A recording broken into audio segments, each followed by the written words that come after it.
معزز خواتین و حضرات، ہم بستری کے دوران اورل سیکس کرنا کیسا؟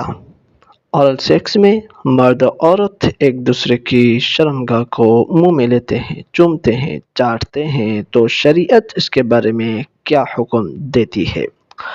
یاد رہے حضرت سیدتنا عائشہ صدیقہ رضی اللہ تعالی عنہا فرماتی ہیں کہ میں نے کبھی بھی نبی پاک علیہ السلام کی شرمگاہ کو نہیں دیکھا، نہ کبھی آپ علیہ السلام نے میری شرمگاہ کو دیکھا۔ یعنی اگرچہ دونوں میاں بیوی کے لیے ایک دوسرے کی شرمگاہ کو دیکھنا جائز ہے، لیکن شرم و حیا کا تقاضا یہ ہے کہ نہ دیکھا جائے۔ اسی طرح علماء نے لکھا ہے کہ شرمگاہ کو دیکھنے سے نسیان یعنی بھولنے کا مرض پیدا ہوتا ہے۔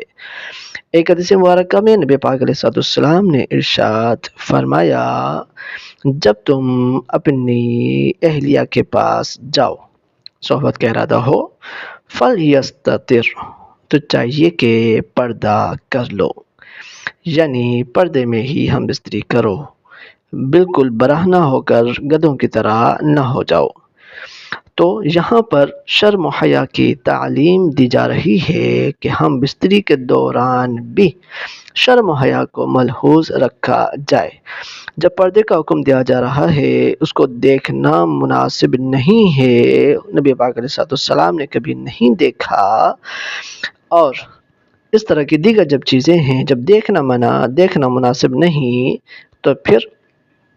اس کو چومنا یہ تو بدرجہ اولا غیر مناسب عمل ہے۔ یاد رہے میاں بیوی کا ایک دوسرے کی شرمگاہ کو دیکھنا، اس کو ہاتھ لگانا، اس سے کھیلنا شرعاً جائز ہے، کوئی گناہ نہیں، اور شرمگاہ پر اگر کوئی ناپاکی نہ لگی ہو تو اس کو چومنا بھی جائز۔ لیکن اگر ناپاکی لگی ہے یا عورت مرد کے اعلی تناسل کو منہ میں لیتی ہے، جس سے ناپاکی منہ میں جانے کا غالب گمان ہے، یوں ہی مرد اگر عورت کی شرمگاہ کو چومتا ہے اور پتہ ہے کہ پانی نکلے گا،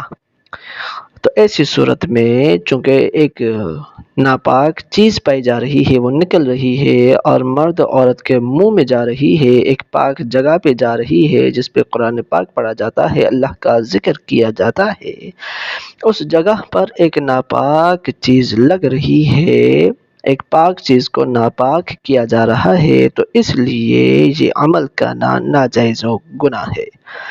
یاد رہے اورل سیکس میں اگر نجاست منہ میں چلی جائے تو یہ ناجائز و حرام اور گناہ ہے۔ ہاں، اگر صرف اوپر سے جو پاک جگہ ہے نجاست کا کوئی عنصر نہیں، اس کو چاٹا، اس کو چوما، تو یہ اگرچہ ناجائز و گناہ نہیں لیکن حیا کے خلاف ہے، ایسا کرنا نہیں چاہیے۔ یوں ہی اس اورل سیکس سے بہت ساری بیماریاں بھی پیدا ہوتی ہیں، جس میں منہ کا کینسر اور دیگر انفیکشنز موجود ہے، ہیپاٹائٹس بی اور اے،